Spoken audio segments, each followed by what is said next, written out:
내 이놈 만석아, 당장 백운산 용머리 샘물을 떠오지 않고 못하느냐? 내 목이 타들어가는데 내 놈이 기어이 내가 말라 비틀어지는 꼴을 봐야겠느냐? 조참판의 고함 소리가 사랑채에 문풍지를 찢을 듯이 울려 퍼지자 방 안에 모여 있던 양반들은 배를 잡고 킬킬거리며 자지러지기 시작했다. 바깥은 살을 내는 듯한 삭풍이 몰아치고 무릎까지 쌓인 눈 위로 또다시 한방 눈이 쏟아지는 엄동설안의 깊은 밤이었다. 뜨뜻한 아랫목에 앉아 기름진 고기와 독한 술로 배를 채운 이들에게는 창밖의 추위가 그저 술맛을 돋우는 안주거리에 불과했으나 얇은 베옷 한 벌로 겨울을 나고 있는 만석이에게는 그야말로 저승사자의 입김과도 같은 날씨였다. 그러나 만석이는 그 살인적인 추위보다도 주인의 불호령이 더 무서운지라 얼어 터진 손을 비비며 해맑게 웃어 보일 뿐이었다. 헤헤 마님. 그치만 백운산은 호랑이가 입을 쩍 벌리고 있다는 험한 산인디요. 지금 가면 호랑이 밥이 될지도 모르는디. 만석이의 말은 공포보다는 어린아이의 투정처럼 들렸고 콧물을 훌쩍이며 주인의 눈치를 살피는 그 우스꽝스러운 표정은 좌중의 비웃음을 사기에 충분했다. 조참판은 술기운에 벌개진 얼굴로 곰방대를 탁탁 털며 비릿한 미소를 지었다. 그는 며칠 전 만석이가 실수로 깨트린 값비싼 청화백자 생각이 나서 이참에 저 멍청한 놈을 골탕 먹이거나 아예 산에서 실종되기를 바라는 마음으로 이 터무니없는 심부름을 시킨 것이었다. 백운산 용머리 샘터는 여름 대낮에도 장정들이 가기를 꺼리는 험지 중의 험지였고 더구나 밤이면 도깨비불이 춤을 추고 집채만 한 호랑이가 어슬렁거린다는 소문이 파다한 곳이었다. 허허, 이놈 보게 호랑이가 무서워 내 명을 거역하겠다는 게냐. 내 너를 먹이고 입힌 은혜가 하해와 같거늘 물 한 바가지 떠오는 것이 그리도 싫더냐. 썩 나가지 못할까. 만약 빈손으로 돌아온다면 내 놈의 다리 몽둥이를 부러뜨려 쫓아낼 것이니 그리 알아라. 조참판이 벼락같이 소리를 지르며 술잔을 집어 던지는 시뻬을 하자 만석이는 화들짝 놀라 뒷걸음질을 쳤다. 아이고 마님 나갑니다요. 나가요. 다리 몽둥이만은 살려줍쇼. 해, 제가 호랑이님을 만나면 우리 마님 목마르시다니 길 좀 비켜주쇼 하고 잘 타일러 보겠습니다요. 만석이는 바보스럽게 희죽거리며 마치 소풍이라도 가는 사람처럼 넙죽 절을 하고는 방문을 나섰다. 방 안에서는 다시금 왁자지껄한 웃음소리가 터져 나왔다. 저 천치 같은 놈 정말로 가는군 그래. 오늘 밤 호랑이 포식하겠네. 내기를 합시다. 저놈이 도망가면 내가 술을 사고 죽어서 못 돌아오면 자네가 사게. 잔인한 농담들이 오가는 따뜻한 방 안과 달리 밖으로 나온 만석이를 맞이한 것은 뼛속까지 파고드는 칼바람이었다. 그는 집신을 단단히 동여매고 등에 낡은 지게를 짊어진 채 주인이 던져준 깨진 바가지를 품에 안고 어둠 속으로 걸어 들어갔다. 마을 어귀를 벗어나자 인가, 련자의 불빛은 모두 사라지고 오직 새하얀 눈밭과 검은 숨만이 만석이의 앞을 가로막았다. 눈은 이미 허벅지까지 차올라 한 걸음 떼기도 힘들 지경이었고 휘몰아치는 눈보라는 눈을 뜰 수조차 없게 만들었다. 보통 사람이라면 두려움에 떨며 발길을 돌렸겠지만 만석이는 달랐다. 그의 머릿속은 오직 물 떠오면 마님이 칭찬해 주시겠지. 그러면 내일 아침에는 흰 쌀밥을 주실까 하는 단순하고 순진한 생각으로 가득 차 있었다. 그는 추위를 잊기 위해 입으로 흥얼흥얼 알 수 없는 노래를 불렀다. 호랑아 호랑아 나오지 마라. 우리 마님 목말라. 물 들어간다. 떡 줄게 물 다오. 그의 노랫소리는 거센 바람소리에 묻혀 허공으로 흩어졌지만 그 엉뚱하고도 맑은 기운은 왠지 모르게 음산한 산의 기운을 누그러뜨리는 듯했다. 백운산 입구에 다다르자 산새는 더욱 험해졌다. 앙상한 나뭇가지들이 괴물처럼 팔을 뻗어 만석이의 옷자락을 잡아챘고 어디선가 우우 하는 짐승의 울음소리가 들려왔다. 등골이 오싹해질 법도 하건만 만석이는 어이쿠 나무님이 심심해서 나랑 놀자고 잡는구먼 하고는 툭툭 털고 다시 걸음을 옮겼다. 그의 무지무지는 때로는 가장 강력한 용기였다. 그는 세상의 악의를 이해하지 못했기에 두려움도 없었다. 참판이 자신을 죽으라고 보낸 것인지 아니면 정말 목이 마른 것인지 구분하지 못하는 그의 어리석음이 역설적으로 그를 죽음의 공포로부터 보호하고 있었던 것이다. 한참을 올라가니 숨이 턱까지 차오르고 얼어붙은 땀방울이 눈썹에 매달렸다. 그때 갑자기 눈앞의 덤불숲에서 푸드득 하는 소리와 함께 거대한 그림자가 튀어나왔다. 만석이는 깜짝 놀라 뒤로 엉덩방아를 또 쓰며 지게를 떨어뜨렸다. 으악, 호랑이님이다. 호랑이님, 저 잡아먹어도 맛없어요. 며칠 굶어서 뼈밖에 없단 말이에요. 만석이는 눈을 질끈 감고 땅에 엎드려 싹싹 빌었다. 그러나 잡아먹힐 것이라는 예상과 달리 아무런 기척이 없었다. 슬그머니 눈을 떠보니 그곳에는 호랑이가 아니라 늙은 부엉이 한 마리가 나뭇가지에 앉아 그를 빤히 내려다보고 있었다. 에이, 부엉이님이었소. 간 떨어질 뻔했네. 헤이. 만석이는 멋쩍게 웃으며 다시 지게를 짊어졌다. 그 순간 그는 숲속 깊은 곳에서 무언가 희미하게 반짝이는 불빛을 보았다. 도깨비 불일까?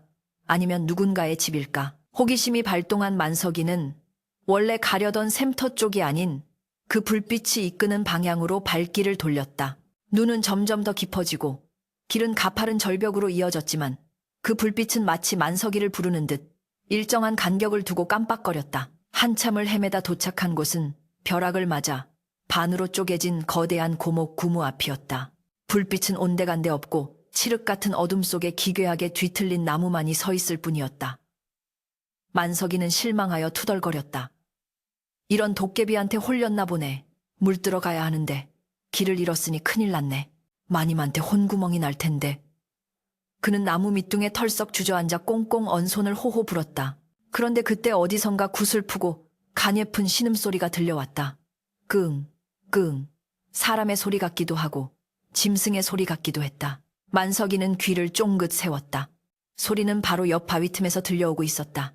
눈을 헤치고 다가가 보니 그곳에는 새하얀 털을 가진 어린 사슴 한 마리가 바위 틈에 뒷다리가 끼어 오도 가도 못하고 떨고 있었다. 사슴의 눈망울은 겁에 질려 있었고 다리에서는 붉은 피가 배어나와 흰 눈을 물들이고 있었다. 만석이는 즉시 지게를 벗어 던지고 사슴에게 다가갔다. 아이고 불쌍해라. 너도 길을 잃었구나. 많이 아프지? 내가 빼줄게. 조금만 참아.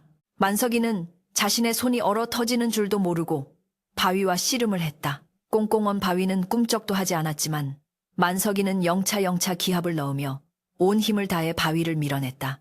그의 이마에서 김이 피어오르고 손톱이 깨져 피가 났지만 그는 멈추지 않았다. 그에게는 눈앞의 생명을 구하는 것이 물을 뜨는 일보다 더 중요하게 느껴졌기 때문이다. 마침내 쿠르릉 하는 소리와 함께 바위가 조금 움직였고 그 틈을 타 사슴이 다리를 빼냈다. 사슴은 절뚝거리며 일어나더니 도망가지 않고 만석이의 얼굴을 핥아주었다. 따뜻하고 거친 혀의 감촉에 만석이는 헤헤 간지럽다. 이제 조심해서 가거라 하며 웃었다. 그 순간 놀라운 일이 벌어졌다. 사슴이 있던 자리에서 갑자기 눈이 부신 광채가 뿜어져 나오기 시작했다. 그리고 사슴은 온데간데 없이 사라지고 그 자리에 하얀 수염을 길게 늘어뜨린 노인 한 분이 지팡이를 짚고 서 있는 것이 아닌가. 노인의 옷자락은 눈보다 더 희었고 그 주변에는 따스한 봄 기운이 감돌아 눈보라조차 범접하지 못했다. 만석이는 입을 딱 벌리고 멍하니 바라보았다. 할아버지는 누구세요? 산신령님이세요. 노인은 인자한 미소를 지으며 만석이를 바라보았다. 착하구나. 제 목숨이 위태로운 상황에서도 미물 외우들 긍휼히 여길 줄 아는 그 마음이 참으로 가상하구나. 세상 사람들은 너를 바보라 비웃지만 내가 보기엔 네가 세상에서 가장 지혜로운 자로다. 노인의 목소리는 웅장하면서도 부드러워 뼛속까지 울려 퍼졌다. 만석이는 무슨 말인지 다 알아듣지는 못했지만 칭찬을 들으니 기분이 좋아져서 벙글거렸다. 헤헤, 감사합니다. 근데 저는 물 뜨러 가야 해요. 마님이 기다리시거든요. 노인은 껄껄 웃으며 지팡이로 고목의 썩은 뿌리 부분을 가리켰다. 물보다 더 귀한 것을 주마. 이 나무 아래에는 500년 전 멸망한 고려의 왕족들이 숨겨둔 국보가 잠들어 있다.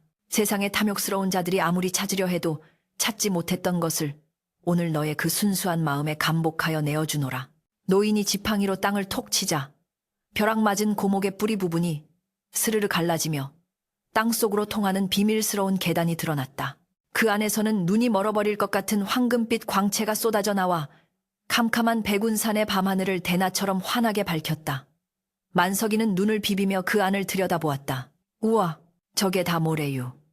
노란 돌멩이가 억수로 많네요. 그것은 돌멩이가 아니었다. 황금 불상 주먹만한 진주 비치로 만든 장신구, 그리고 금괴가 산더미처럼 쌓여있는 말 그대로 왕의 보물 창고였다. 노인은 진지한 표정으로 만석에게 당부했다. 허나 명심하거라. 재물은 양날의 검과 같아서 잘 쓰면 약이 되나 잘못 쓰면 독이 된다. 네가 감당할 수 있을 만큼만 가져가거라. 욕심을 부려 그릇을 넘치게 담으면 그 무게가 너를 짓눌러 파멸로 이끌 것이다. 만석이는 고개를 끄덕였다. 네, 알겠구만요. 저는 많이 필요 없어요. 그냥 마님이랑 나눠 쓰고 동네 거지 친구들 밥 사줄 정도면 돼요. 그는 자신의 낡은 지게를 가리키며 말했다. 이 지게의 땔감 대신 저 노란 돌멩이를 채워가면 되겠죠. 마님이 춥다고 하셨으니까 이걸로 불을 피우면 따뜻할 것 같네요. 노인은 만석이의 엉뚱한 대답에 파한대소했다. 하하하, 금괴로 불을 피우겠다니 천하의 호거리로구나. 좋다. 네 마음대로 하거라. 오늘 밤 이후로 너의 운명은 완전히 뒤바뀔 것이다. 노인의 말이 끝나기가 무섭게 그의 모습은 연기처럼 흩어졌고 다시 사슴 한 마리가 되어 숲속으로 사라졌다. 만석이는 꿈인가 생시인가 볼을 꼬집어 보았다. 아야, 아픈 거 보니 꿈은 아니네. 그는 지게를 내려놓고 콧노래를 부르며 보물창고 안으로 들어갔다. 그는 가장 먼저 눈에 띄는 묵직한 금괴들을 집어지게에 차곡차곡 쌓기 시작했다. 값비싼 보석이나 정교한 예술품보다는 그저 크고 무거운 금덩이들이 택감 대용으로 좋아 보였기 때문이었다. 영차. 이거 꽤 무겁네. 참나무보다 더 무거워. 그는 지게가 가득 찰 때까지 금괴를 실었다. 욕심을 부려 주머니에 쑤셔 넣거나 품에 안지도 않았다. 딱 자신의 지게가 버틸 수 있는 만큼, 자신이 짊어지고 내려갈 수 있는 만큼만 담았다. 그것이 바보 만석이의 그릇이었고 그 그릇의 크기는 역설적이게도 천하를 담고도 남을 만큼 거대했다. 지게를 짊어진 만석이의 어깨가 묵직하게 내려앉았다.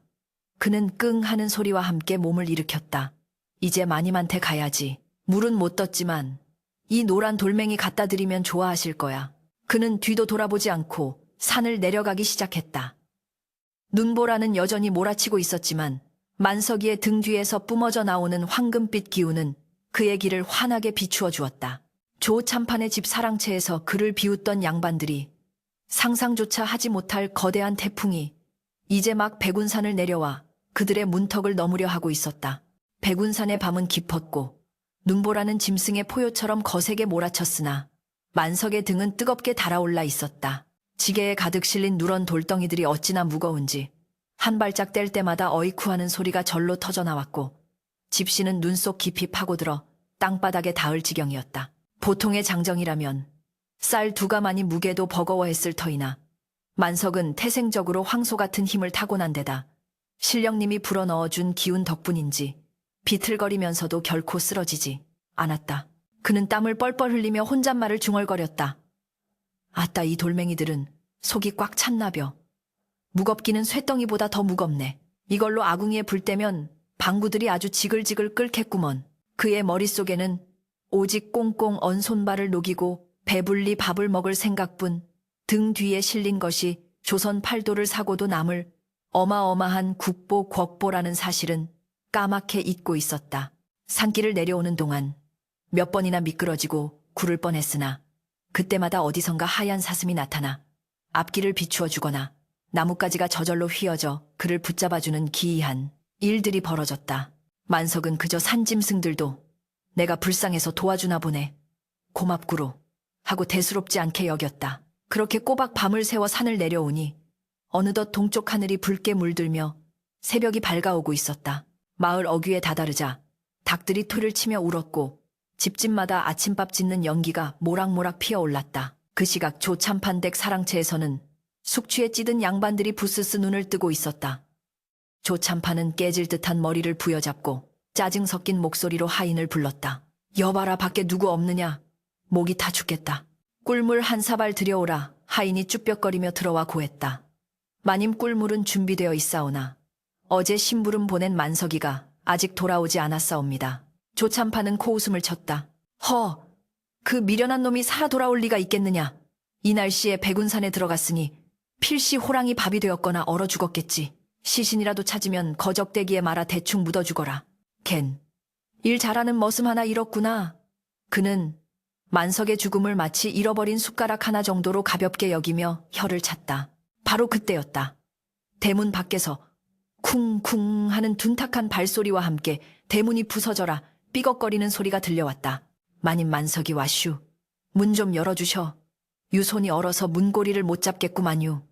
우렁찬 만석의 목소리가 담장을 넘어 사랑채까지 쩌렁쩌렁 울렸다. 조참판과 객들은 깜짝 놀라 서로 얼굴을 쳐다보았다. 아니, 저놈이 살아 돌아왔단 말인가. 호기심과 놀라움에 조참판은 버선발로 마루로 뛰어나갔다. 하인들이 황급히 대문 빗장을 풀자 눈사람처럼 하얗게 눈을 뒤집어 쓴 만석이 거대한 지게를 짊어진 채 비틀비틀 마당으로 들어섰다. 아이고, 나 죽네. 어깨 빠지겠네. 만석은 마당 한가운데에 털썩 주저앉으며 지게를 벗어던지듯 내려놓았다. 구구구궁. 지게가 바닥에 닿는 순간 마치 지진이라도 난 듯 땅이 울리고 묵직한 진동이 조참판의 발바닥까지 전해졌다. 조참판은 기가 막혀 소리쳤다. 네, 이놈 빈손으로 오지 말라 했더니 산에서 바위 덩어리라도 짊어지고 왔느냐. 내 물은 어디 있느냐. 용머리 샘물을 떠왔느냐.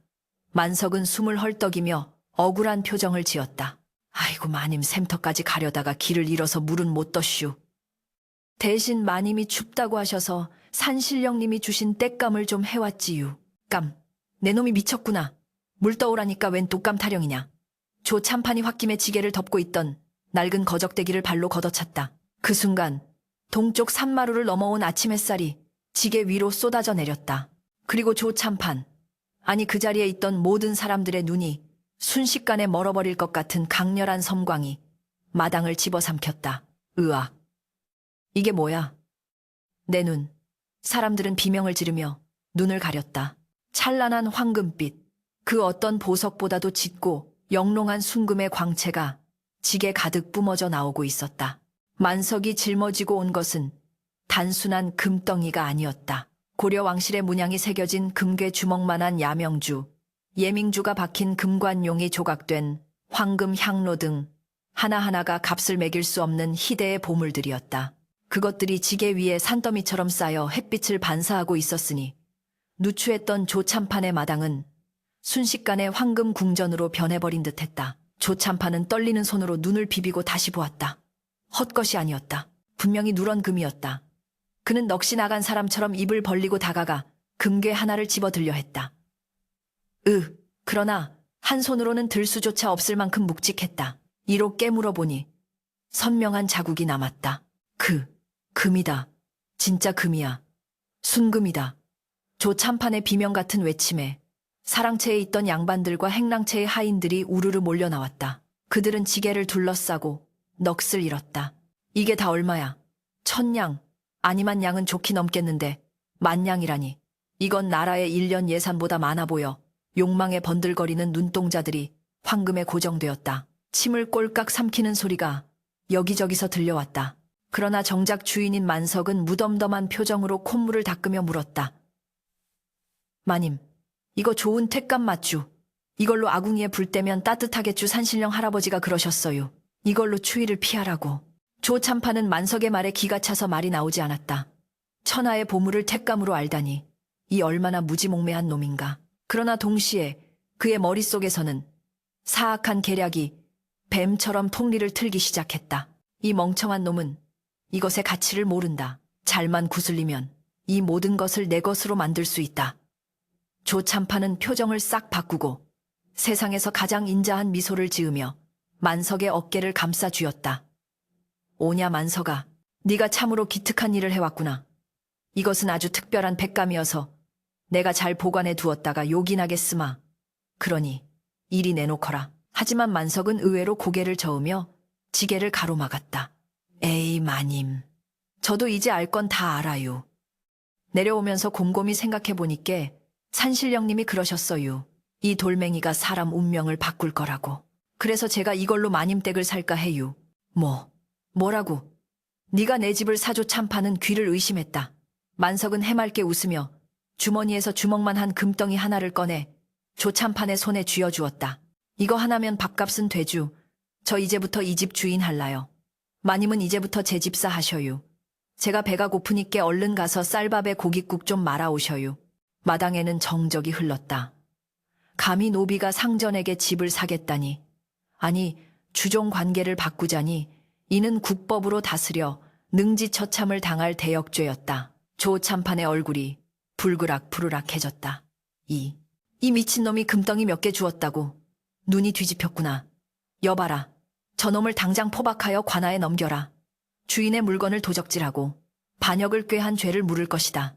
조참판이 고래고래 소리를 지르자 하인들이 몽둥이를 들고 주춤주춤 다가왔다. 그러나 만석은 겁먹기는커녕 지게에 실린 금괴를 하나씩 집어 마당에 툭툭 던지기 시작했다. 금괴가 떨어질 때마다 둔탁한 소리가 울렸다. 어이쿠, 형님들, 저 때리지 말고 이거 하나씩 가져가요. 이거 하나면 평생 쌀밥 먹고 기와집에서 살 수 있대요. 하인들의 눈이 휘둥그레졌다. 평생을 노비로 살아온 그들에게 눈앞에 굴러다니는 금괴는 거부할 수 없는 유혹이었다. 몽둥이를 든 손이 스르르 내려갔다. 개중에 눈치 빠른 놈 하나가 재빨리 금괴를 집어들고는 만석. 아니 만석, 대감마님, 충성을 다하겠습니다 하고 납작 엎드렸다. 뭐야? 내 이놈들이 감히 조참판은 당황하여 뒷걸음질 쳤다. 하나둘씩 하인들이 몽둥이를 버리고 만석의 앞에 줄을 서기 시작했다. 돈 앞에서는 양반의 권위도 수십 년의 주종 관계도 휴지 조각이나 다름없었다. 만석은 희죽거리며 조참판을 바라보았다. 거봐유 마님, 사람들이 다 내 편이네. 그러니까 이제 밥상 좀 차려오라니께요. 배고파서 현기증 난단 말여요. 조참판은 부들부들 떨었다. 눈앞에 이 바보 멍청이가 하룻밤 사이에 괴물이 되어 돌아왔다. 힘으로 제압하려 해도 이미 하인들은 돌아섰고 저 엄청난 재력 앞에서는 관아의 사또조차도 엎드릴 것이 분명했다. 그는 억장이 무너지는 심정으로 상황을 파악해야 했다. 지금 당장 저놈을 건드렸다가는 뼈도 못 추릴 수 있다. 그는 억지 미소를 지으며 비굴하게 물러섰다. 하하하, 농담도 잘하는구나. 그래 만석아, 아니 만석 부자야. 배가 고프다니 내 친히 상을 봐오마. 잠시만 기다리게. 천하의 조참판이 부엌으로 뛰어가 밥상을 차리는 기막힌 광경이 펼쳐졌다. 만석은 대청마루 한가운데 양반 다리를 하고 앉아 지게에 쌓인 황금빛을 바라보며 흐뭇해했다. 산신령님이 거짓말은 안 했구먼. 돌멩이 몇 개로 마님이 밥도 차려주고 세상 참 살기 편해졌네. 소문은 발 없는 말이 되어 천리를 갔다. 조참판댁 바보 만석이가 도깨비 방망이를 얻어왔다.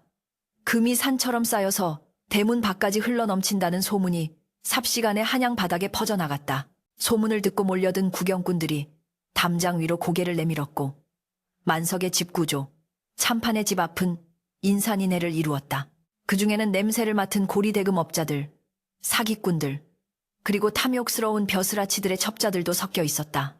그들은 침을 흘리며 저 엄청난 불을 어떻게 뜯어먹을지 머리를 굴리고 있었으나 대청마루에 앉아 닭다리를 뜯고 있는 만석의 표정은 태평성대 그 자체였다. 바보 만석의 인생 역전, 그리고 조선 팔도를 뒤흔들 황금의 폭풍은 이제 막 시작된 참이었다. 꺽 잘 먹었다. 마님, 아니 이제 집사님이라고 불러야 하나. 요리 솜씨가 제법이네. 앞으로도 밥은 꼭 집사님이 하셔요. 만석이 기름진 입가를 옷소매로 쓱 닦으며 트림을 내뱉자 밥상을 물리고 있던 조참판의 얼굴이 불그락푸르락 달아올랐다. 평생 남이 차려주는 밥상만 받아먹던 그가 하루아침에 제 집 머슴에게 밥을 차려 바치고 설거지까지 해야 하는 신세가 되었으니 억장이 무너질 노릇이었다. 그러나 대청마루 한쪽에 산더미처럼 쌓여있는 황금 괴짝들을 곁눈질할 때마다 치밀어 오르는 분노는 꿀꺽 삼켜지고 대신 비굴한 웃음이 비어져 나왔다. 참자 참아. 저 무식한 놈이 금을 지키면 얼마나 지키겠어. 내 기필코 저 재물을 도로 뺏어오고야 말리라. 조참판은 속으로 칼을 갈며 고개를 조아렸다. 예.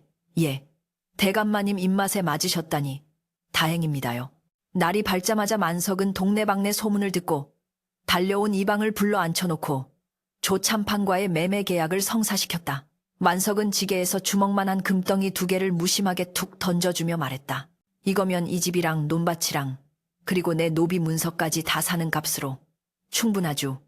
이방은 금덩이를 받아들고 손을 벌벌 떨었다. 그것은 집 한 채 값이 아니라 고을 전체를 사고도 남을 금액이었다.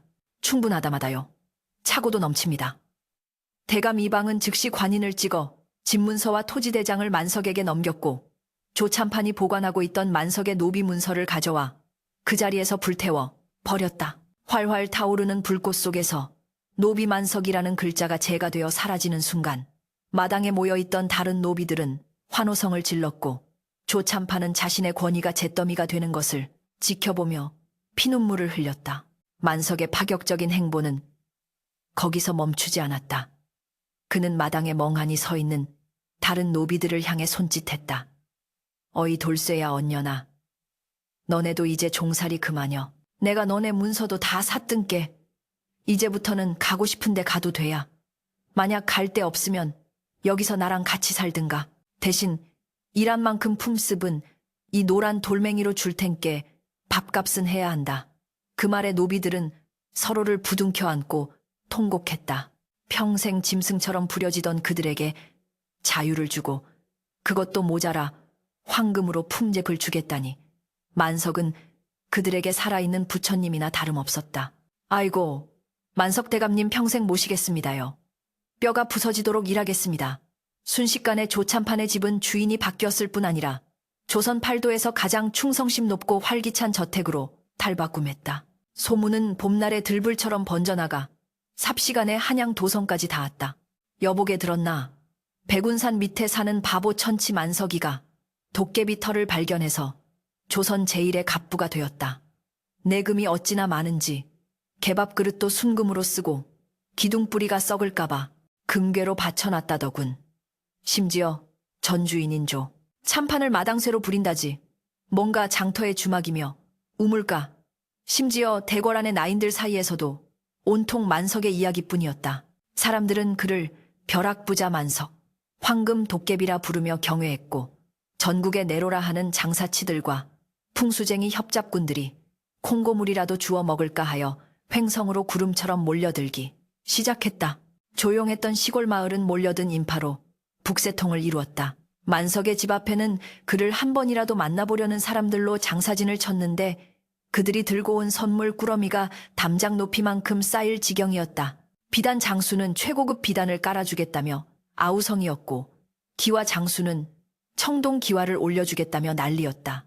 그러나 만석의 대응은 천하의 기인 칠엔다웠다. 그는 비단 장수가 가져온 최고급 명주실을 보더니 어이구 이거 참 부드럽네. 우리 집 누렁이 목줄하면 딱 좋겠구먼 하며 금덩이를 던져주고는 정말로 계목에 비단을 감아주었다. 또 유명한 화공이 그린 산수화를 보고는 종이가 질기고 튼튼해 보이네. 문풍지 구멍 난 데 바르면 바람 안 들어오쳐. 라며 벽에 쩍하니 풀칠을 해버렸다. 구경꾼들은 기가 막혀 혀를 찼으나 물건을 판 상인들은 입이 귀에 걸려 돌아갔다. 만석은 물건의 가치를 모르는 듯 했지만 돈을 치를 때는 언제나 상대가 부르는 값의 2~3배를 쳐주었기 때문이었다. 헤헤 기분이다. 멀리서 오느라 고생했는디 국밥이라도 사드셔. 만석의 그 순진무구한 씀씀이는 사람들을 미치게 만들었다. 그는 계산을 할 줄 몰라 금의 무게를 달지도 않고 그저 손에 잡히는 대로 퍼주었다. 어떤 날은 엿장수 가위 소리가 듣기 좋다며 옆판을 통째로 금덩이와 바꾸기도 했고 지나가던 거지가 배가 고파 울자 자신의 밥상을 통째로 내어주고 빈 밥그릇에 금을 채워 보내기도 했다. 그의 집 대문은 닫히는 법이 없었고 마당에서는 매일같이 잔치가 벌어졌다. 세상 사람들은 그를 바보라 불렀으나 이제 그 단어는 조롱이 아닌 자비로운 부자를 뜻하는 별칭이 되어가고 있었다. 한편 사랑채 옆 작은 행랑방으로 쫓겨난 조참판은 이 모든 광경을 지켜보며 배가 아파 죽을 지경이었다. 저 미친놈이 내 재산을 다 탕진하고 있어. 저 귀한 비단을 계목에 두르다니. 저 아까운 금을 거지들에게 뿌리다니. 그는 방바닥을 치며 통탄했다. 낮에는 만석의 눈치를 보며 마당을 쓸고 장작을 패는 심역을 했지만 밤이 되면 옛 동료였던 탐관오리들에게 은밀한 서신을 보냈다. 내 집에 천하를 뒤흔들 금광이 터졌소. 저 멍청한 놈을 구슬려 재산을 빼돌릴 계략을 짰으니 군사를 이끌고 오시오. 성공하면 반을 나누겠소. 며칠 뒤 한양에서 급파된 고관 대작들과 그들의 하수인들이 만석의 집을 찾았다. 그 중에는 사기 도박의 명수라는 타짜와 미인계로 사내들을 홀려 재산을 가로채는 경국지색의 기생 홍매도 끼어 있었다. 조참판은 그들을 은밀히 맞이하며 음흉한 미소를 지었다. 어서 오십시오. 저놈은 의심이라는 걸 모르는 천치입니다. 술과 여자, 그리고 노름판만 버리면 며칠 안에 문서에 도장을 찍게 만들 수 있을 겁니다. 그들은 만석을 위한 화려한 연회를 준비했다. 상다리가 부러질 듯한 진수성찬과 교태로운 기생들의 춤사위가 펼쳐졌다. 만석은 덩실덩실 춤을 추며 좋아했다. 얼씨구 좋다. 우리 집이 천국이네. 기생 홍매가 만석의 옆에 찰싹 달라붙어 술을 따르며 콧소리를 냈다. 대감님, 이 술 한 잔 받으시와요. 소녀가 대감님의 웅장한 기상에 반해버렸답니다. 만석은 홍매가 내민 술을 벌컥벌컥 마시고는 헤헤 웃었다. 이쁜 누님이 따라주니께 술맛이 꿀맛이네요.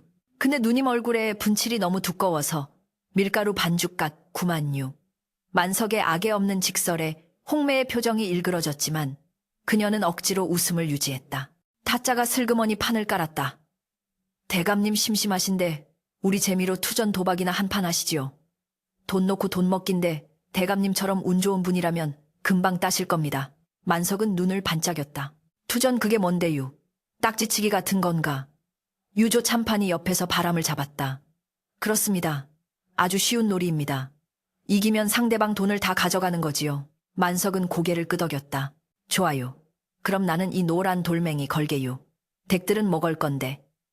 유만석이 지게에 있던 금괴를 와르르 쏟아놓자 도박꾼들의 눈이 탐욕으로 번들거렸다. 판이 벌어졌다. 타짜는 현란한 손기술로 패를 조작하여 만석을 속이려 했다. 하지만 기이한 일이 벌어졌다. 만석은 룰도 모르고 아무 패나 툭 던졌는데 그때마다 타짜가 숨겨둔 패가 바람에 날려 뒤집히거나 족제비가 뛰쳐나와 판을 엎어버리는 등 기상천외한 변수들이 생겨났다. 어라, 또 내가 이겼네. 이거 참 쉽구만요. 만석이 계속해서 돈을 따자 타짜의 얼굴은 사색이 되었다. 만석은 딴 돈을 다시 상대방에게 돌려주며 말했다. 이거 종이 쪼가리 필요 없든께 가져가유. 대신 그 옷이 참 따뜻해 보이는디. 그거 벗어주면 안 돼유. 우리 집 돌쇠가 추위를 많이 타서. 결국 타짜는 속옷 바람으로 쫓겨나는 신세가 되었다. 밤이 깊어가자 조참판 일당의 표정은 점점 어두워졌다. 미인계도 도박도 사기도 이 멍청하지만 운이 억세게 좋은 사내 앞에서는 무용지물이었다. 만석은 술에 취해 대청마루에 누워 밤하늘의 별을 보며 중얼거렸다. 아따 배부르고 등 따시고 좋다. 근데 마님, 아니 집사 양반. 왜 저 사람들은 자꾸 나한테 뭘 달라고 그럴까요? 그냥 달라고 하면 줄 텐데 왜 빙빙 돌려 말한대요. 참 이상한 사람들이여. 그 말을 들은 조참판은 등골이 서늘해짐을 느꼈다. 이놈이 정말 바보인가? 아니면 바보인 척하는 천재인가? 만석의 순수한 눈동자는 마치 조참판의 시커먼 속내를 꿰뚫어보는 거울과도 같았다. 그때 마당 한 구석에 심어둔 고목나무 산에서 가져온 가지를 꽂아둔 것에서 갑자기 하얀 꽃이 피어오르기 시작했다. 한겨울에 핀 꽃. 그것은 산신령이 여전히 만석을 지켜보고 있다는 증거였다. 만석의 부후는 단순한 횡재가 아니었다. 그것은 하늘이 내린 시험이자 탐욕스러운 세상에 던지는 거대한 농담이었다. 조참판은 주먹을 꽉 쥐었다. 두고 보자. 부드러운 방법이 안 통하면 이제는 피를 보는 수밖에. 조참판의 계략이 수포로 돌아가고 밤이 깊어지자 그의 탐욕은 도끼가 되어 온몸으로 퍼져나갔다. 그는 더 이상 체면이나 양반의 법도를 따질 계제가 아니라고 판단했다. 부드러운 회유와 사기 도박이 통하지 않는다면 남은 것은 오직 하나 무자비한 힘으로 찍어 누르는 것뿐이었다. 그는 어둠을 틈타 관아의 뒷문으로 숨어들었다. 그곳에는 평소 그와 결탁하여 백성들의 고혈을 빨아먹던 탐관오리의 우두머리 횡성현감 박가가 기다리고 있었다. 박가 현감은 조참판이 내미는 금괴 하나를 받아들고는 누런 이빨을 드러내며 비릿하게 웃었다. 허허, 참판 영감, 진작 이렇게 나오셨어야지. 그까짓 바보, 천치 하나 요리하는 게 뭐 그리 어렵겠소. 내일 날이 밝는 대로 관아에 포졸들을 풀고 그것도 모자라면 인근 산채의 산적들까지 동원하여 그 집을 쑥대밭으로 만들어 버립시다. 두 아기는 촛불 아래서 머리를 맞대고 합법을 가장한 강탈과 비적을 가장한 암살이라는 양동 작전을 세웠다. 다음 날 아침 만석의 집 앞에는 서슬퍼런 창과 육모 방망이를 든 포졸 수십 명이 들이닥쳤다. 박가 현감은 관복을 갖춰 입고 가마 위에서 거만하게 내려다보며 호령했다. 죄인 만석은 듣거라. 내 놈이 산에서 캐왔다는 그 금괴들은 본래 나라의 소유인 구규림 고요린에서 나온 것이니 이는 명백한 국고 횡령이자 절도죄에 해당한다. 이에 국법에 따라 모든 재산을 몰수하고 너를 옥에 가두어 그 죄를 엄히 물을 것이다. 청천벽력 같은 누명이었으나 법을 모르는 만석은 눈을 동그랗게 뜨고 머리를 긁적일 뿐이었다. 나라님 거라고요. 산신령 할아버지가 낯쓰라고 줬는디 그럼 산신령님이 도둑놈이란 말이요. 만석의 천진난만한 대꾸에 구경하던 백성들은 킥킥거렸으나 현감은 얼굴을 붉히며 고함을 질렀다. 닥쳐라. 감히 관원 앞에서 말대꾸를 하느냐. 여봐라. 당장 저놈을 포박하고 마당에 있는 금괴들을 모조리 관아로 실어 날라라. 포졸들이 우르르 달려들어 만석을 밧줄로 꽁꽁 묶었다. 만석은 아이고 아야 살살 좀 해유뼈 부러지겠네 하고 엄살을 피웠지만 정작 그의 표정에는 두려움이 없었다. 포졸들은 마루밑과 광에 쌓여있는 금괴들을 끄집어내어 수레에 싣기 시작했다.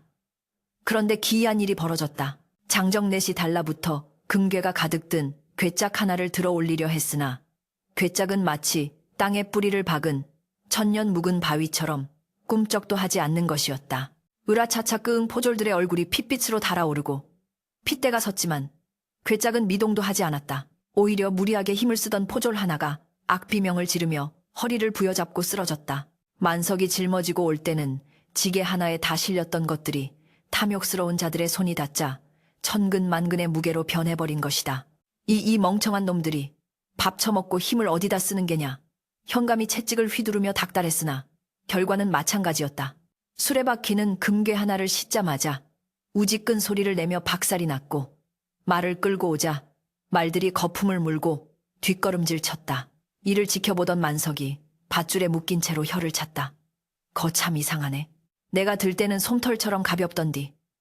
사또 나으리 욕심이 너무 무거워서 그런 거 아니에. 유. 마음 좀 비우고 들어보셔유. 그 말은 현감의 영린을 건드렸다. 내 놈이 요술을 부리는구나. 당장 저놈의 주리를 틀어라. 현감이 길길이 날뛰는 사이 하늘에서 갑자기 먹구름이 몰려오더니 마른 벼락이 과광하고 관아의 깃발을 때려 부러뜨렸다. 불길한 징조의 포졸들은 겁에 질려 뒷걸음질 쳤고 현감조차 등골이 서늘해져 작전을 밤으로 미룰 수밖에 없었다. 두고 보자. 밤이 되면 내 놈의 목숨부터 끊어놓고 천천히 가져가마. 해가 지고 어둠이 깔리자 조참판이 고용한 전문 살수 산적들이 만석의 집담을 넘었다. 그들은 검은 복면을 쓰고 소리 없이 움직이는 살인에 이골이 난 자들이었다. 그들의 목표는 단 하나 잠든 만석의 목을 베고 금괴를 탈취하는 것이었다. 살수들의 우두머리인 외눈박이는 칼을 입에 물고 만석이 자고 있는 안방문에 구멍을 뚫었다. 그리고 대나무관을 통해 들이마시면 즉사한다는 독가루를 방 안으로 불어넣으려 했다. 후, 그가 힘껏 숨을 내뱉는 순간 안방문이 벌컥 열리며 잠꼬대를 하던 만석이 요강을 들고 튀어나왔다. 아이고, 급하다 급해. 오줌보 터지겠네. 만석이 힘차게 문을 여는 바람에 발생한 맞바람이 대나무관을 역류했고 독가루는 고스란히 외눈박이의 목구멍으로 넘어갔다. 계획. 외눈박이는 제독에 당해 거품을 물고 마당에 나뒹굴었다. 어라, 누구셔요? 아, 밤손님이구만. 만석은 마당에 쓰러진 외눈박이와 뒤따라 들어오던 살수들을 보고 반색했다. 그는 그들이 자객인 줄은 꿈에도 모르고 밤늦게 찾아온 빚쟁이나 거지라고 생각했다. 아이고, 배가 고파서 오셨구만. 근데 어쩌나 밥은 없고, 저기 뒤뜰 장독대에 꿀단지 숨겨놨으니 그거라도 퍼드셔요. 만석은 살수들을 친절하게 뒤뜰로 안내했다. 살수들은 어이없어 하며 만석의 등 뒤에서 칼을 쳐들었다. 바로 그때 만석이 발을 헛디뎌 넘어지면서 실수로 장독대 뚜껑을 쳤는데 그 안에서 쏟아진 것은 꿀이 아니라 만석이 황금을 닦으려고 모아둔 아주 미끄러운 참기름이었다. 좌르륵. 바닥에 쏟아진 참기름을 밟은 살수들은 볼링핀처럼 우당탕탕 넘어지며 엉켜버렸다. 그들이 넘어지면서 든 칼이 서로의 엉덩이나 허벅지를 찌르는 참극이 벌어졌다. 아, 내 다리야, 이 멍청아. 칼 좀 똑바로 안 들어. 살수들은 고통 속에 서로를 탓하며 뒹굴었고 개중에는 장독대에 머리를 박고 기절하는 자도 있었다. 만석은 그 아수라장을 보며 혀를 찼다. 아이고, 조심들 좀 하시지. 배고파서 힘이 없나 보네. 내가 가서 금덩이라도 좀 가져올 텐께 그걸로 고기 사드셔요. 만석은 방으로 들어가 주먹만 한 금괴 몇 개를 들고 나왔다. 그러자 고통 속에 신음하던 살수들의 눈이 뒤집혔다. 그들은 만석을 죽이는 임무 따위는 잊어버리고 서로 금괴를 차지하겠다고 피 튀기는 싸움을 벌이기 시작했다. 비켜. 이건 내 거야.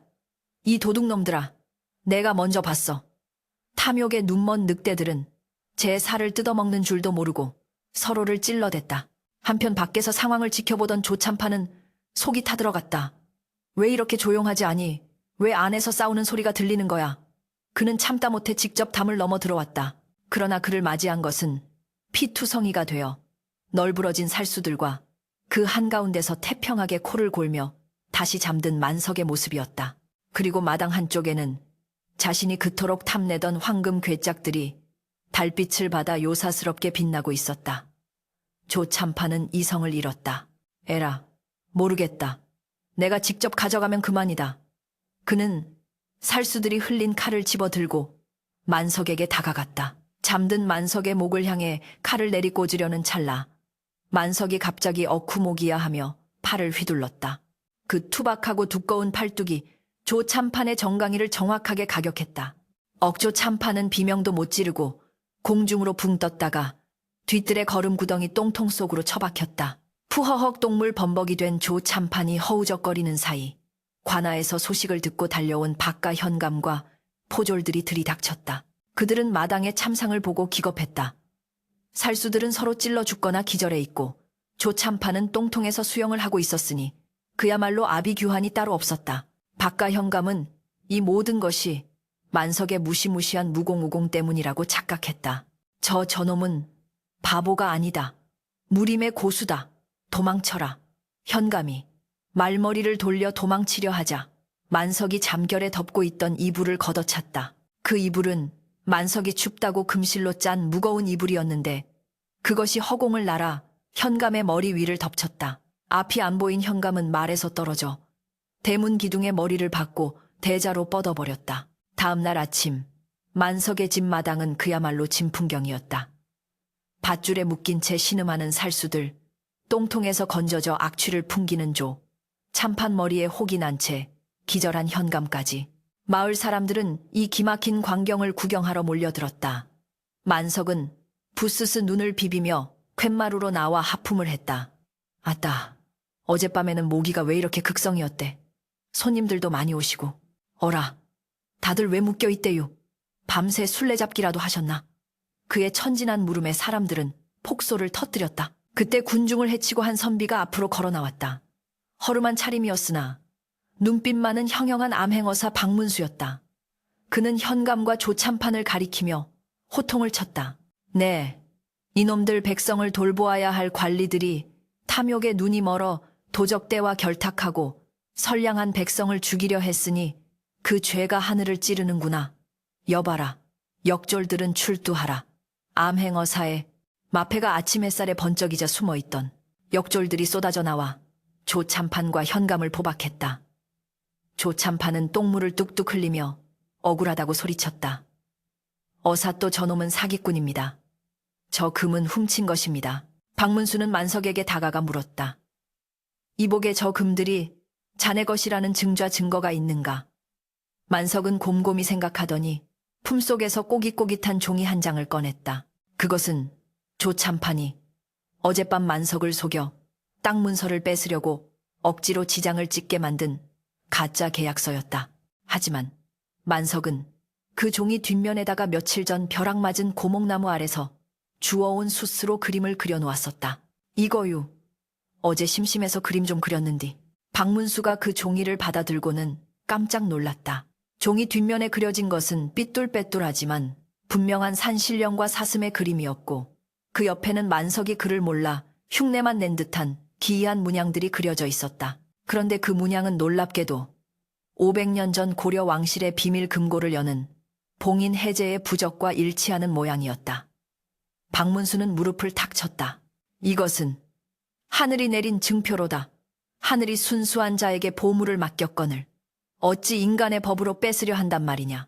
박문수의 판결로 조참판과 현감은 옥에 갇혀 한양으로 압송될 처지에 놓였다. 그들이 끌려가는 길에 만석이 다가가 금괴 하나를 쥐어주려 했다. 집사 양반, 그리고 사또 나으리, 가시는 길에 배고플 텐데 이걸로 국밥이라도 사드셔요. 조참판은 그 금괴를 보고 피를 토할 듯한 표정을 지었다. 자신이 그토록 뺏으려 했던 목숨까지 걸었던 그 금괴를 만석은 마치 돌멩이 주듯 내밀고 있었다. 그것은 조참판에게 있어 가장 잔인한 형벌이자 씻을 수 없는 모욕이었다. 그는 고개를 떨구고 비틀거리며 포졸들에게 끌려갔다.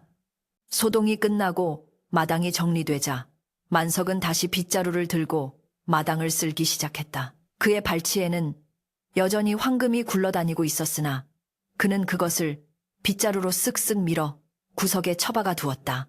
에잉, 돌멩이들이 왜 자꾸 마당에 굴러다닌대. 걸리적거리게. 그 모습을 본 박문수는 허탈한 웃음을 지으며 중얼거렸다. 허허, 재물이 주인을 제대로 만났구나. 욕심 없는 자에게 떨어진 황금이라 어쩌면 이것이 세상에서 가장 안전한 금고일지도 모르겠군. 그러나 만석의 시련, 아니 만석을 둘러싼 세상의 시련은 아직 끝나지 않았다. 조참판과 현감이 사라지자 이제는 만석이 가진 재물의 힘을 두려워한 조정의 대신들과 흉년으로 굶주린 백성들의 원망 섞인 시선이 횡성으로 쏠리기 시작했다. 하늘은 만석에게 거대한 불을 주었으나 이제 그 불을 어떻게 쓸 것인가에 대한 마지막 시험을 준비하고 있었다. 만석은 빗자루질을 멈추고 하늘을 올려다보았다. 먹구름이 거친 하늘에서 어렴풋이 하얀 사슴의 형상이 구름이 되어 흘러가고 있었다. 조참판과 탐관오리들이 일망타진되고 횡성 고을의 평화가 찾아온 듯 했으나 하늘의 시련은 인간의 사정과 무관하게 닥쳐왔다. 그해 여름 조선 팔도에는 전례 없는 대가뭄이 들었다.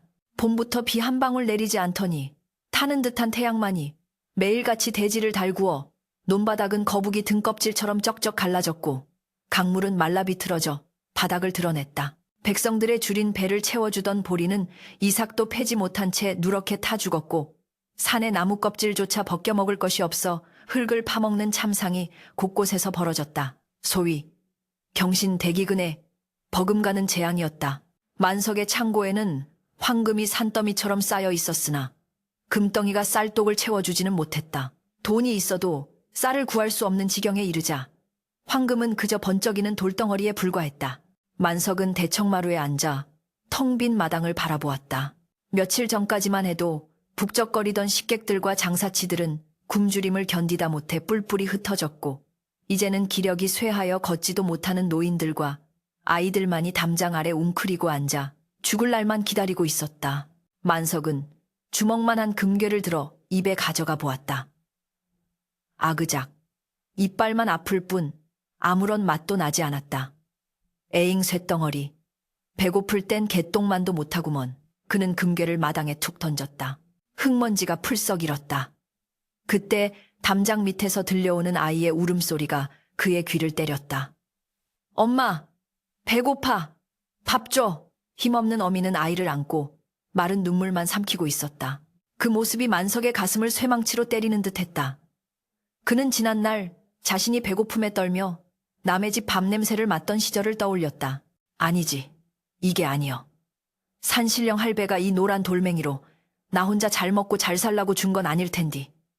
만석은 벌떡 일어났다. 그의 머릿속에 번개 같은 깨달음이 스쳐 지나갔다. 그는 곧바로 관아로 달려갔다.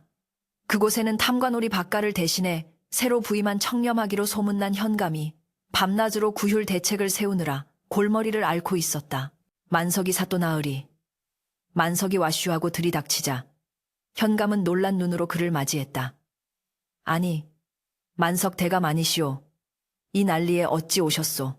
만석은 숨을 헐떡이며 말했다. 사또 내 창고에 있는 노란 돌멩이들 말이유. 그거 다 가져가시오. 현감은 귀를 의심했다. 뭐라 하셨소? 다 가져가라니. 그 엄청난 황금을 말이오. 만석은 고개를 끄덕였다. 그려유. 대신 조건이 이슈. 저기 바다 건너 청나라든 외나라든 가서 쌀이랑 보리쌀 좀 사오셔요. 우리 조선 땅에는 먹을 게 씨가 말랐으니께 배 있는 상인들 다 불러다가 저 돌멩이 주고 곡식 싣고 오라고 하슈. 내 창고가 텅 빌 때까지 다 써도 좋으니께 제발 사람들 배 좀 채워주셔요. 현감은 자리에서 벌떡 일어나 만석의 손을 잡았다. 참으로 큰 결심을 하셨소. 그 돈이면 대대손손 떵떵거리며 살 수 있거늘. 어찌 그런. 현감의 눈시울이 붉어졌다. 만석은 머리를 긁적이며 헤헤 웃었다. 아따, 사또도 참, 똥 쌀 때 힘주면 다 똑같은 사람인디. 나 혼자 금방석에 앉아있으면 엉덩이만 백이지. 뭐, 좋커슈. 사람들이 다 같이 웃고 떠들어야 밥맛도 좋은 법이주. 만석의 뜻은 곧바로 실행에 옮겨졌다. 횡성 관아의 주도하에 만석의 황금 창고가 개방되었다. 수레 수십 대가 줄을 지어 금괴를 실어 날랐고 그것은 곧바로 무역선에 실려 바다를 건넜다. 소문이 퍼지자 전국의 거상 주성들이 움직였고 얼마 지나지 않아 인천 제물포항과 부산포에는 청나라와 일본에서 들어온 곡식 배들이 가득 들어찼다. 만석의 황금이 생명의 쌀로 변환되어 조선으로 돌아온 것이다. 곡식을 실은 수레 행렬이 횡성으로 그리고 전국 각지로 뻗어나가는 장관이 연출되었다. 횡성 고을 한복판에는 거대한 가마솥 수십 개가 걸렸다. 만석은 직접 밥주걱을 들고 나섰다. 자, 줄을 서셔요. 밥은 많으니께 천천히 드셔요. 하얀 김이 모락모락 피어오르는 쌀밥과 구수한 된장국 냄새가 말라버린 돼지를 적셨다. 굶주림에 지쳐 쓰러져 있던 백성들이 하나둘씩 일어나 밥을 먹고 생기를 되찾았다. 만석 대감 만세, 산신령님 만세. 사람들은 밥그릇을 들고 만석을 향해 절을 올렸다. 만석의 얼굴은 그 어느 때보다 환하게 빛났다. 금괴를 가졌을 때보다 빈 쌀독을 채워주는 지금이 훨씬 더 부자가 된 기분이었다. 만석은 거기서 멈추지 않았다. 그는 창고 구석에 처박혀 있던 빈 문서들을 모두 꺼내왔다. 조참판이 억지로 뺏은 소장농들의 문서, 가난한 이웃들이 쌀을 빌려가고 쓴 차용증 등이었다. 그는 마당 한가운데 불을 피우고 그 문서들을 몽땅 집어던졌다. 활활 타오르는 불길 속으로 빛과 근심이 사라졌다. 이제 빚진 거 없는겨. 다들 처음부터 다시 시작하는겨. 만석의 외침에 사람들은 환호성을 지르며 서로 얼싸안고 춤을 추었다. 횡성 고을은 가뭄 속에서도 축제의 장이 되었다. 시간이 흘러 가뭄이 끝나고 다시 풍년이 들었다. 하지만 만석의 창고는 이제 텅 비어 있었다. 그 많던 황금은 쌀이 되어 사라지고 화려했던 비단옷도 달아해졌다. 사람들은 만석이 다시 가난뱅이가 되었다고 수군거렸지만 정작 만석은 홀가분한 표정으로 짐을 꾸렸다. 그는 조참판에게 샀던 으리으리한 기와집을 관아에 기증하여 고아와 노인들을 위한 보호소로 쓰게 하고 자신은 예전에 살던 산비탈의 작은 초가집으로 돌아가기로 결심했다. 떠나는 날 박문수 어사가 그를 찾아왔다. 이복의 만석 자네는 천하를 가졌다가 다시 빈털터리가 되었네. 후회하지 않는가?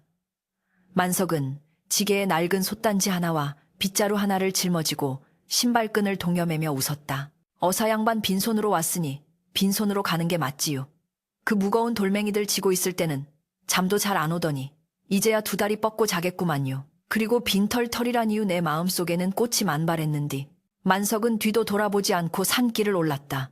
그의 뒷모습은 초라한 옷차림이었으나 그 발걸음은 구름 위를 걷는 신선처럼 가벼웠다. 백성들은 길가에 나와 그가 보이지 않을 때까지 손을 흔들며 눈물을 흘렸다. 그들에게 만석은 더 이상 바보가 아니라 난세가 낳은 진정한 영웅이자 살아있는 부처였다. 세월은 유수와 같이 흘러 수십 년이 지났다.